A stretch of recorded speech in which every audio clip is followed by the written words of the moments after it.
Саламатсыздарбы, урматтуу радио угармандар. Биринчи радио өз уктурууларын түз эфирде улантат. Студияда Таалайгүл Чабдарова, режиссердук пультта Элдияр Эркинбек уулу жана Урмат Жээнбеков.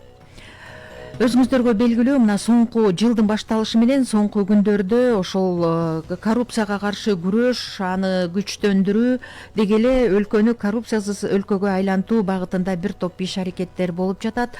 Биздин студиянын меймандары Кыргыз Республикасынын президентине караштуу антикоррупциялык ишкердик кеңештин мүчөсү, Жусуп Баласагын атындагы Кыргыз улуттук университетинин доценти Исаева Рапия Уркасымовна. Саламатсызбы? Ошондой эле президентке караштуу антикоррупциялык ишкердик кеңештин башкы эксперти Радик Шабданов бар. Саламатсызбы, Радик мырза? Радик мырза, мына буга чейин дагы биз сиз менен ошол антикоррупциялык ишкердик кеңештин мүчөлөрү менен ушул жерде баягы коррупцияга каршы аракеттенүүнүн бул баягы болуп кеткендейин эмес, ага чейин алдын алуу багытында иш болуш керек, анын мыйзамдык базасы болуш керек, анын стратегиясы болуш керек деп көп сүйлөшчүбүз да. Анан мына соңку жылдарда бул боюнча көп аракеттер болуп жатпайбы? Анан ушул УКМК тарабынан дагы жыйындарда, чогулуштарда да айтыла баштады. Бул мындай түп тамырдан бери системалуу жок кылуу үчүн сөзсүз бир база керек деп. Ушул жагы бүгүнкү күндө мындай бир ишке аша баштады десек болобу? Саламатсыздарбы, урматтуу угармандар. Рапия Уркамсыздын айтып кеткендей, бул бүгүнкү болуп аткан иш-чаралар жанагы президентибиз кабыл алган стратегияда камтылган. Ошол стратегиянын алкагында мына 1-январдан баштап биздин жанагы тийиштүү мыйзамдардын баарына өзгөртүү киргизилип, ошо жазык кодексинин целый бир главасына өзгөрүү кирди да. 12 беренеге өзгөрүү кирип, мурда ошо коррупциялык схема менен шектелип кармалган адамдар айыппул төлөп чыгып кетип аткан болсо, азыр айыппул деген жок. Или штраф деп болчу да, или деген сөз жок да, Ж деген сөз жок да. Башка вариант жок. Жок, Ж деп турчу да. Азыр Жни алып салды да, болду. Ж деген жок да. Жоопкерчиликке тартылат деген сөз да бул, Ж штраф болчу да. Анан өзү негизи Ж деген сөздү алып салыш керек да, ошо Ж деген сөз кетти. Азыр ошо мамлекеттик кызмат адамы ошо взяткалабы же взятка береби, жанагы 12 берененин бирөөсү менен кармалса, камалат. Үй мүлкү конфискация болот. Анан өмүр бою мамлекеттик кызматка келбейт. Үй бүлөсү, анан жакын туугандары. Эгер тергөө менен кызматташып мойнуна алып күнөөсүн, ошондо да жарым мөөнөтүн өтөйт. Анан бул мамлекеттик кызматкерлерди эле эскертип атабыз, биз жарандарды да эскертебиз. Анткени ошол схемага аралашкан жарандар болсо дагы жоопко тартылат. 2 жылдан 7 жылга чейин ал жерде көрсөтүлгөн жанагы суммага жараша, ошо паранын суммасына жараша. Ошон үчүн биз жарандарды да эскертебиз. Биздин урматтуу генералыбыз ошо канча жылдан бери ошо башын байлап коюп, ушул чоң бул казатка аттанып, кылмыш дүйнөсү менен, коррупционерлер менен, баары менен күрөшүп атып, бир топ душман күттү. Биз антикоррупциялык кеңеш, ушу жарандык коом ар дайым бул күрөштү колдоп келебиз. Ошо биздин президентибиз да ошо антикоррупциялык кеңешти түзүп, биринчи жыйында да айткан. Президенттикке талапкер болуп келатканда да айткан. Биз ошо кылмыштуулук менен күрөшөбүз, коррупция менен күрөшөбүз. Абдан бир алдыңкы орунда турган маселе көйгөй деп, анан ушул максаттарды ишке ашыруу максатында тийиштүү тапшырмаларды берип, ошо антикоррупциялык кеңеште биз болсо ошо алдын алуу максатында стратегия менен иштеп баштадык. Укук коргоо органдары күрөштү күчөтүп, Рапия эжекебиз айткандай, кылмыштуу топтор менен чоң үлкөн эмне деген гана кишилер камалып, кайра мойнундарын алып, төлөп берип, ушундай чоң иш-чаралар болду. Анан кечеги болгон иш-чараны мен да кубаттайм, туура деп эсептейм. Анткени ошол жерден камчы Кыдыршаев бир студент мындай турсаңыз деп тургузуп алып, мындай бир чети эскертип, бир чети мындай келечек муун силердики деп мындай жакшы кеңешин берди да. Анан айтты, бизде оперативдик маалыматтар бар. Ошо студенттер чогултуп барып, акчаны берип, сабактарын бүтүрүп жүргөн экен.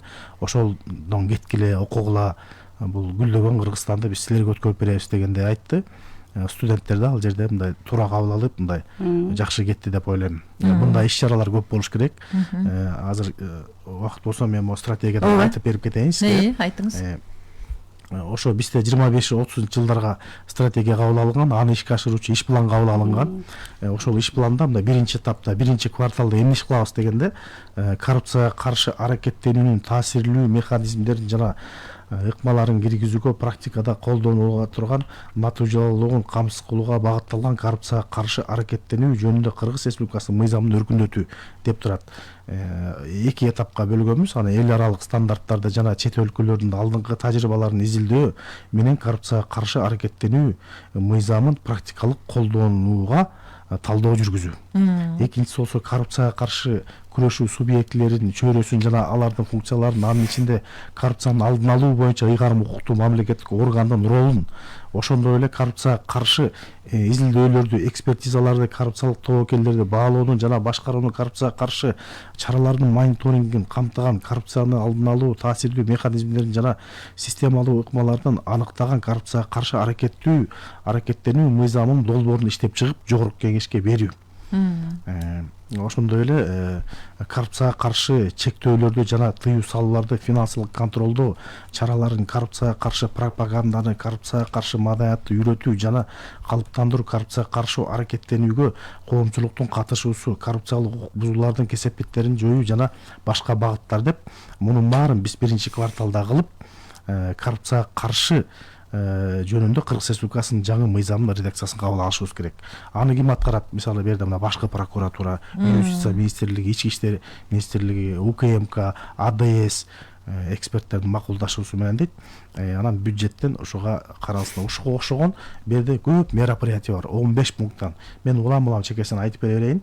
Мына экинчиси практикада натыйжалуу колдонуу камсыз кылган коррупциялык укук бузуулар тууралуу билдирилген адамдарды коргоо жөнүндө, көрсөтпү, коррупцияга каршы ушул жөнүндө эл аралык стандартты жана чет өлкөлөрдүн алдыңкы тажрыйбасын изилдөөдө мыйзамдык укук колдонуу практикасын талдоо жүргүзүү. Бизге ошо коррупциялык иштерди айтып берген адамдарды кантип коргой алабыз деген маселени да көргөзгөнбүз. Экинчиси, коррупциялык укук бузуулар тууралуу билдирген адамдарды коргоо жөнүндө Кыргыз Республикасынын мыйзамдарын иштеп чыгуу, аны жогорку кеңешке киргизүү. Бул дагы биринчи кварталда. Ушул мыйзамды кабыл алуу, аны ким аткарат? Аны Ички иштер министрлигине тапшырылып атат, УКМКга тапшырылып атат, башкы прокуратурага, Юстиция министрлигине, антикоррупциялык кеңешке. Бул биздин азыр коомчулукта өтө маанилүү да, жана коррупцияны ачыктаган адамдардын корголушу деген, коопсуздугу. Бизде мындай болгон да, бизде деген защита свидетелей деген мыйзам бар. Күбөлөрдү коргообу, Анан биз ушу коррупциялык схеманы айтып чыккан адамдарды ошол жакка кошолу десек, өкмөттөн токтом чыкканда ошолорго вознаграждение берүү боюнча. Анан ал жерде биз окуп чыксак, мынтип атат да, ал адам соттолуп, соттун чечими күчүнө киргенден кийин, анан болгон карызынын баарын төлөп бергенден кийин кана берилет деп. Анан биз айттык, андай болбойт. Анткени тиги киши тобокелге барып, коррупционер менен 5 жыл кармашып жүрмөк беле. Соттун чечими, мисалы район чечим карайт, анан шаардык сот, анан жогорку сот болуп, бул бер жагы дегенде 1 жыл, нар жагы деген 3 жылга созулат. 3 жылдын ичинде тиги коррупцияны ачыктаган адамды, тиги коррупционер же кылмышкер чара көрүп, сабап өлтүртүп да коюшу мүмкүн да. Ошон үчүн биз жана защита свидетелей дегенге киргизели деп ошондой сунуш бердик. Анан азыр бул жерде бар, бул мыйзамдар жогорку кеңешке барганда бул абдан коомдук талкууга түшөт. Үчүнчүсүн айтып берейин. Практикада натыйжалуу колдонуу камсыз кылган кызыкчылыктардын кагылышуусу жөнүндө мыйзамды өркүндөтүү. Мыйзамды өркүндөтүү үчүн эмне кылабыз? Эл аралык стандарттарды жана чет өлкөлөрдүн алдыңкы тажрыйбаларын изилдөө менен ушу кагылыштардын башкаруу жөнүндө мыйзамын практика талдоо жүргүзүү. Экинчиси, кызыктарга жөнүндө мыйзамдын долбоорун иштеп чыгып жогорку кеңешке киргизүү. Бул жерде деле ошондой, мына тапшырма Юстиция органдарына, башка прокуратурага, АДСке жана жогорку окуу жайларга, билим берүү министрлигине тапшырылып атат. Ошого окшогон ого эле көп. Бул иш-чаралар да, аткарыла турган иш-чаралар. Ушул иш-чараны биз 2 жылда кылып бүтүшүбүз керек. Натыйжасын анан кийин аягында биз антикоррупция, мындай да, азыр бул иш-чаралардын ишке ашуусун биз антикоррупциялык кеңеш квартал сайын ушу мамлекеттик органдардан маалымат алып, чогултуп, ошол эле маалда мамлекеттик органдар өздөрү да мониторинг кылып турат. Ал маалыматты алып, анан жарандык коом биз менен кызматташкан 10 коом бар. Түшүнүктүү. Ошол коом мониторинг түзөт. Анан 3 багытты бириктирип келип этегинде биз кандай пайызга жетиштик, бул иш планы ишке аштыбы деп президентке маалымат берип турабыз анан коомчулукка. Түшүнүктүү, рахмат Райып. Урматтуу маектештер, бизде угарман бар байланышта, кабыл алалы, анан маегибизди улантабыз. Саламатсызбы? Угуп жатабыз сизди. Алло, саламатсыздарбы. Саламатсызбы? Урматтуу эфирдин коноктору, Радик мырза. Саламатсыздарбы. Биз миграция тармагындагы коррупцияны алдыңкы планга коюп карасак жакшы болмок. Бунун үчүн дегенде бул жерде дагы ички сырткы миграциянын жүргүзүп жаткан ишинен бул жерге биздин жарандар көп жабыркап атат. Чет өлкөлөрдө болобу алданган жарандар. Өлкөнүн ичинде сырттан келген миграциянын агымы дагы биздин жөнөкөй элди ар кандай жол менен, айламал менен көп мындай азап тозап кайгымынга бөлөп коет. Биз ушул жакты терең караш керек. Ошол мамлекеттик деңгээлде ошо миграция тармагын тартипке келмейинче бул башаламандык ар кандай жоруктар боло берет. Мун үчүн бизди көп нерсеге үйрөтүп атпайбыз. Сырттан келгендерде ар кандай жоруктарга. Биз ушундан арылышыбыз керек. Ушул айтайын деген сиздерге. Рахмат, угарман пикир боюнча кандай дейсиздер, кандай комментарий бересиздер? Чын эле бүгүнкү күндө коррупция бул бир эле тармак эмес, баардык тармакка кенен жайылып, анан системалуу түрдө иштеп калганда, ошол эле жана Радик мырза айтып кетпедиби? Оорукана, бала бакча, мектеп, жогорку окуу жай, ал турсун жогоруда угарманыбыз айткандай, ошол миграция тармагында дагы. Радик мырза, кошумчаңыз барбы? Агайдын айтканы боюнча, мисалы коррупция бул баардык жерде бар деген коңгуроо кагылып атпайбы? Эми бизде деген баягы буга чейин канча эгемендик алгандан бери ушу 2021 жылга чейин бизде мамлекетибизде чын эле бир башаламалыктар болуп келди да. Бийлик башындагылар өзүнчө элдер өзүнчө болуп атып, бизде ортодо эл менен бийликтин ортосунда атаандаштык пайда болуп, биздин эл дагы мындай бир көнүп алды да, мыйзамдарды одоно бусканга мамлекет кызматкерлери. Анан азыр эми 4 жылдан бери ошонун баары иретке салынып, анткени көрсө мамлекетте тартип болгондо, ошо чиновниктердин өзүндө өлкө башчы баш болуп, анан эл да ошого түздөнүп, эмнеге азыр эл ушу азыркы бүгүнкү болуп аткан ушу коррупциялык күрөш эмес, баардык тармакты кубаттап атат, анткени эл көрүп атат мындай жыйынтыктычы, жыйынтыкты көрүп, ошондон эл анан ынанып, аксакалдар радиого чалып, бизге чалып, пикирлерин айтып, колдоп, туура болуп атат деп. Анткени ушу акыркы ушу 2 жылда, 3 жылда мындай көзгө көрүнөрлүк иштер болду да. Ошондуктан мындай элдин пикири өзгөрүп, сот органдарына, аткаруу бийлигине, жергиликтүү бийликтерге кичине ишеним пайда болду. Бизде сот органдарында да реформалар болду, алдан ротация болду. Азыркы күндө мыйзамдарга өзгөрүү кирди. Азыр мына жаңы келген жогорку соттун төрагасы мына региондордун баарын кыдырып келди.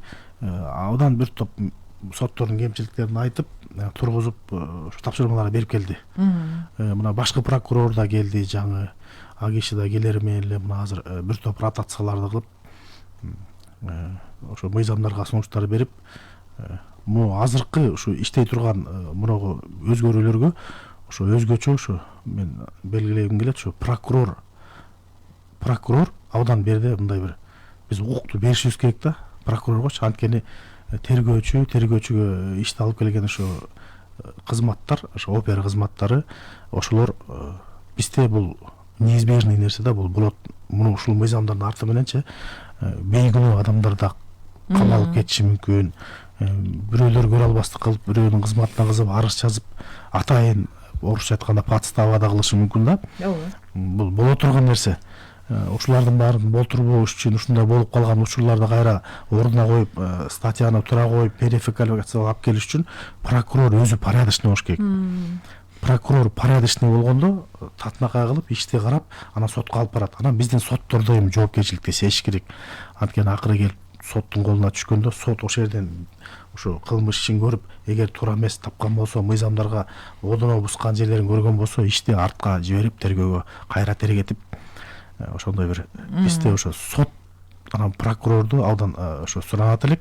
ошо таза иш алып барып, анткени азыр алардын ошо социалдык жактан да мамлекет абдан колдоп атат. ооба, Айлыктары, үй жайын чечип берип, ошондуктан бул мыйзамдардын иштеши ошо барып такалат ошо сот, прокурорлоргочу.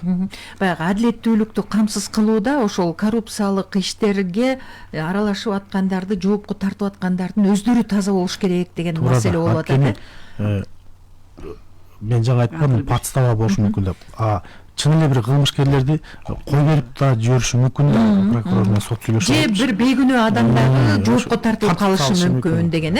Бизде азыр бир угарман бар, угабыз. Саламатсызбы? Саламатсыздарбы? Мен Бишкек шаарынан чалып атам. Атым Чолпон. Мен кече Ташиевдин сөзүн угуп аябай кубандым да, чын аябай жакшы иштеп атышат. Дагы мындан ары да ишинде ийгиликтерди каалайбыз. Жана студенттер жөнүндө туура айтпадыбы? Байкуш студенттер күнү түнү окуп атат, кээ бир студенттер Москвада жүрөт, чет жакка да жүрөт. Бирок мугалимдер сессиясын бүтүрүп, курстан курска көчүрүп атат да. Мен ошону мен өзүмдөн эле сиңдим ушинтип айтып берчү да, так обидно. Биз жанталашып атабыз, тийники болсо жыргап коюп берип атат депчи, ал уже бүтүп кеткенине канча болду. Ошол жагын караса аябай жакшы болот экен биринчиден. Экинчиден, эми коррупция действительно баардык жерде жайгашып кетти. Даже домкомдордо да дагы да. Мисалы, мындай бизге деле мындай неме болуп кетет. Мисалы, мындай да, бир үйдө мисалы кабыздык үчүн 2 киши жашаса, экөө деп беребиз. Фактически депчи. Домкомдор менен кээ бирөө сүйлөшүп алышат, бир үйдө 5 киши, 6 киши жашаса, 1 киши деп берип коет да. Мына ушул жерде мамлекетте канча акча ушуну да текшерсе да, ушу домкомдорду да караса, үйлөрдө чындыгында караса да жакшы көп акча мамлекетке түшөт беле деп ойлойм да. Рахмат. Радик мырза, бизде 2 угарман бар, дагы угалы. Саламатсызбы? Алло, саламатсыздарбы? Угуп жатабыз. Дагы мен кайрашып атам, сиз ачыгын айтып айтып коеюн деген, муну миграция тармагында сырттан келген миграция. Мисалы, булардын артында кайдан алып уруксат кагаздарынын көчөдөгү өтүп бараткан ошол студент болобу, мектеп окуучусу болобу, башкадан кайыр садака берди. Булар кайда төлөйт булар? Буларга айтсаң, биздин артыбызда адамдар бар дейт. Атайын буга кайыр садака сурагандарга бир неме болуш керек, өзүнчө статья болуш керек өлкө аймагында. Даже Өзбекстанда мындай жок, Тажикстанда жок. Ошол жактан качып келишет. Бул жерде жашап күнгөр, бул жерде жабыркаган студент башкалар болуп атат. Жок дегенде биз радио, телевиден ушул ошондорго бөгөт коюш керек, айтып, көчөдө отургандарга эч кандай мындай болбой. Анткы эле студент менен мектеп балдары проблема, күндөлүк жол киреше, күндөлүк тамак ашыга. Ата-эне деген бунун артынан канча жабыркайт. Бул бизге жакырчылык алып келип, чөнтөккө дагы, экономический жактан дагы. Биз буларга дайым бир мыйзам керек. Радио, телевиден постоянно айтып туруш керек, көчөдөгүлөргө мындай. Кийинки угарманды да угалы. Саламатсызбы? Саламатсыз. Угуп жатабыз. Бишкектен Аптанжыл. Вот коррупция боюнча абдан жакшы көтөрүлүп атат. Мен бир нерсеге таң калдым. Мына биз коомчулуктагы бул Садыр Жапаров менен Камчыбек Ташиевден талап кылып туруш керек. Дагы туура кылып атасыңар, мунуңар жакшы дагы катуулатышыңар керек деп. Мына 14-ндө, 15-ндө кечки мал телевизордо коюп койсом, Ойордо болуп атпыр. Мына Ойордодо бир жигит, бир 40-45 жигит экен, ошо катышкан бирөө сүйлөп атат. Саакашвили деген Грузиндин президент болуп кетип, катуу күрөш жүргүзүп, мына коррупционерлердин туугандарына да жаман көрүнүп калды. Криминалдардын туугандарына жамандык көрүлүп калды. Бул жаман жагы ушу болду деп мен таң калдым. Бул эмне Садыр Жапаров менен Ташиев аябат кандыгы же аларды мындай талабыңар токтоткула эскертип атканбы, ушаган бир түшүнбөй калдыңызбы? Рахмат. Эми бул агайдын тынчсыздануусунун дагы негизи бар, мындай колдоого алышыбыз керек да, баарлап деп атат да. Анткени бул коррупцияга каршы күрөш бул мамлекеттик бийликтин башында турган адамдарга гана керек эмес да. Бул жалпы Кыргызстан үчүн өтө маанилүү. Бул эми ошо Ойордодо жигит билбейт экен, бирок ал мындай нерсени айткан болуш керек да. Аны биз деле айтып келип атпайлы, ошо биздин ошо ажообуз анан Камчыбек башын сайып коюп ошо бир топ душман күттү, эртең булардын тагдыры ошо Саакашвилиникиндей болуп калбаса экен деген ойду айтса керек. Мен ойлойм, Кыргыз эли абдан акылман эл, билимдүү элбиз. ушинтип мамлекетти өнүктүрүп ушинтип жакшы бир жолго салган адамдарды кантип куугунтук калбай тескерисинче тарыхка алтын тамга менен жазып бир сыйлап ушундай бир урмат көрсөтүп өтөбүз деген ойдобуз. Угарман байланышта турат. Угабыз, саламатсызбы? Саламатсыздарбы? Угуп жатабыз агай сизди. Муну азыр кыргыз элине көбөйгөн, Оштой көбөйгөн да. Ушул жерге барсаңыз, просто уяласыз да, мектептин окуучуларын ошол жерге тамада деген нерсе ортого алып чыгып алып, бир жагына мектептин кыздары, бир жагына балдарын коюп алып, анан экөөнө мелдешип уюштуруп атат. Ал жерде эмне деген уят сөздөргө чейин жаш балдар айтып атат. Артын карасаң мектептин окуучулары жарым жартылай көйнөк жылаңач денез менен бийлеп турат да. Мына бу дагы коррупция да. Анан ушуну мен ойлойм да, муну чоң деңгээлге чыгарбай эле министр, элге билим берүү министри эле ушуну Маданият тыйып министри. койсо болбойбу. Ушуга бир карап көрүңүздөрчү. Анан менин номерим Рапиайым. Мен сиз менен сүйлөшөйүн. Ушу 0706 жазып алсаңыз 680030. Мен өзүм 70-теги аксакалмын. 3-чү элдик курултайдын делегатымын. 1-чи группта дагы майыпмын. Атым Ороз. Мен менен сиз сүйлөшүп коюңуз. Макул агай, макул. Ороз агай ар дайым бизге байланышка чыгып өзүнүн бир омуктуу ойлору менен дайыма рахмат, бөлүшүп келет. Сизге ыраазычылык билдиребиз агай. Дагы бир маселе да, жанагы биз жана карыбыздан жашыбызга чейин мындай баардык нерсе мындай коррупция менен бүтөт, иштеп аң сезимибиз ошого берилип калган да. Анан антикоррупциялык ишкердик кеңештин эң негизги максаттары бул болуп кеткенден кийин эмес, ага чейин алдын алуу багытына көбүрөөк басым жасоо деп дайыма айтып келесиздер, Радик мырза, Рапиайым. Ушул жөнүндө кандай аракеттер болуп атат? Аракеттер эми мен ушу бир убакыт болсо кенен келип стратегияны айтып берсем болот эле. Анткени ушул жерге баарын жаздык да бизчи. Ооба. Бирок учкай бүгүн деле айтып кое бериңиз, Анан биздин жумуш кандай? Биздин жумуш ушу ар дайым пропаганда кылып, агитация кылып айтып туруу,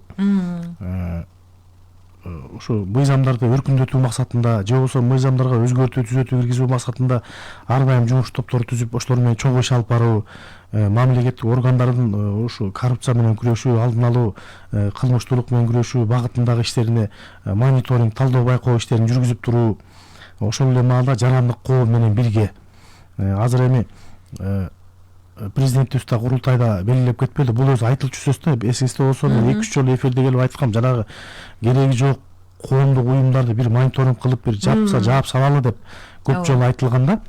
Президентибизге значит маалымат жеткен. Президентибиз айтты, тийиштүү органдар азыр чара көрүлө дегендейчи. Анан азыр бир комиссия түзүлсө, ошо комиссияга бизде антикоррупциялык кеңештин мүчөсү бизден кирип, биз да өздүн оюбузду айтып, чын эле ошондой бир жүргөн көп коом бар да. Өздөрү тескерисинче коррупциялык аракеттерди кармалбады. Оштол кармалган сайын эле бизге тийгенси, биз да өзүбүздү абдан жаман акыбалда сезебиз да. Анан биз менен кызматташкан 10 коом бар. Алар чын эле патриот жигиттер, патриот эже балдар. Жанагы башка коомдор же бир алардын бир мүчөдө жүргөн кишилери жок, же бир мамлекетке төлөгөн отчету жок, же бир налог төлөгөн бир же ушундай бир эчтекеси жок коомдор көп экен да. Ого эле ошолордун баарын жаап салуу жагын биз колдойбуз. Бирок ошол жанагы Радик мырза, сиз айтып атпайсызбы, ар кандай уюмдарды кандайдыр бир иретке келтирип, алардын айрымдарын жоюлчуларын жоюп, мындай бир мыйзам чегинде иш алып барыш керек деп. Кандай уюм, кандай нерсе болбосун, ал сөзсүз мамлекеттин мыйзамдарынын алкагында иш алып барышы керек да. Ошондо биз мыйзамды так аткарсак, анан жана коррупциялык элементтерге да жол берилбейт да, Туура. Анткени алардын ошо уставында көрсөтүлөт да. Анан кээ бир коомдор бар, ошо уставдан чыгып кетет да. Текшерүүчү органга айланып алышат. Анан ортодо мындай бир мамлекеттик чиновниктерди барып коркутуп, биз азыр муну айтып салабыз өйдө жака деп мындай коркутуп, биз тескерисинче коррупцияны жайылтышат да. Биз тааныйбыз, биз жакшыбыз, өтө жакшыбыз, өйдө жак менен деген сөздөрдү айтып, ошентип жүргөн бир топ биздин аксакалдар, активисттер бар да, баары жаман деп айткандан алсын, бирок жамандары да бар да арасындачы. Анан бул стратегиядан айта кетейин, могу АДСке караша билип коебузбу. Бул жерде атайын 3-глава бар да, коррупцияны алдын алуу боюнча мамлекеттик институттарды өнүктүрүү жана өркүндөтүү деп. Бул жерде мына коррупцияга каршы улуттук саясатты институтташтыруу деп турат. Бу жерде мисалы коррупцияга каршы БУнун конвенциясына ылайык коррупцияны алдын алуу боюнча адистештирилген мамлекеттик органды түзүү боюнча эл аралык тажрыйбаны үйрөнүү. Жаңы эле ошо Рапия Оркасына айтып кеткендей, Нурипалиевна чет жерде 3 ай 5 ай жүрүп келип, ошо чет элдик стандарт менен баалооду үйрөнүп келди. Мына азыр эми ушул орган түзүлсө, азыр жакын арада түзүлүп калса, ошо ойлойм, ошо органга башына ошо Нурипалиевна мисалы татыктуу. Анткени тажрыйба 30 жылдан берки тажрыйбасы, буга чейин ушул тармакта эксперт, азыр улуттук эксперт деген да статусу бар, чет элдик эксперт деген статусу бар, эл аралык тажрыйбасы бар, сертификаттары бар. Ушул тармакта көп жылдан бери келет. Анткени илгери Садыр Нуркожоевич комиссар болуп турганда да ошо Нурипалиевна менен чогуу кызматташып, ошондо ошо АДС деген ошондо түзүлгөн. Ошол агентствонун алдында мен да ошол жакта эксперт болуп иштечим. Ошондон билем бул иштерди. Ошондо эле алдыга чоң пландар коюлган болчу. Анан ошол кезде Садыр Нуркожоевич ошол кезде иштетишпей коюшкан, жумуштан алып, ал агентствону жоюп. Анан бирок азыр ошол максаттар мындай карасам келатат ишке ашып.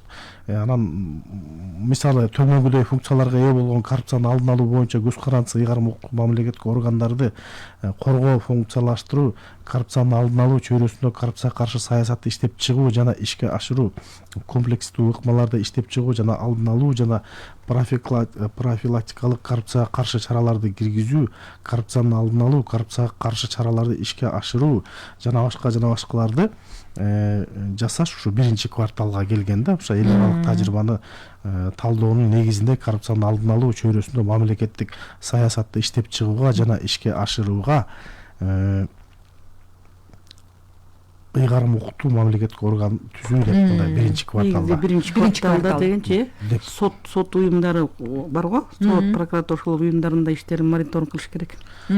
Ошого барып турат. Ушул эле стратегияда мисалы биз сунуш бергенбиз, абдан эле мисалы келгиле ошо мамлекеттик кызматкерлерди детектор лжи деген бул антикоррупциялык мерага кирет да. Ооба. Ошо детектор лжига да бир отургузуп, бир тиешелүү суроолорду берели. Андан тышкары жүрүм-турумун баалай турган бир механизмдерди киргизели.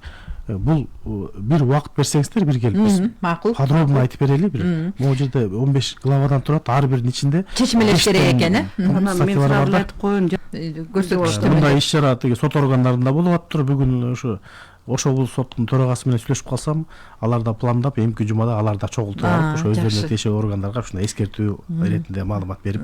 Абдан жакшы экен. Биз сиздер менен дагы бул соңку маек же акыркы маек эмес, бул темада дагы бир топ талкууларды жүргүзөбүз. Урматтуу угармандар, бүгүн биздин студияда Кыргыз Республикасынын президентине караштуу антикоррупциялык ишкердик кеңештин мүчөсү, Жусуп Баласагын атындагы Кыргыз улуттук университетинин доценти Рапия Исаева, президентке караштуу антикоррупциялык ишкердик кеңештин башкы эксперти Радик Шабданов болду. Сиздерге ыраазычылык билдиребиз. Ишиңиздер ийгиликтүү болсун. Урматтуу угармандар, бул маек Фейсбуктагы 1-радионун баракчасына да жайгаштырылды. Уктурууну алып барган Талайгүл Чабдарова, режиссеру Элдияр Эркинбек уулу. Кайрадан эфирден жолугушканга чейин саламатта болуңуздар.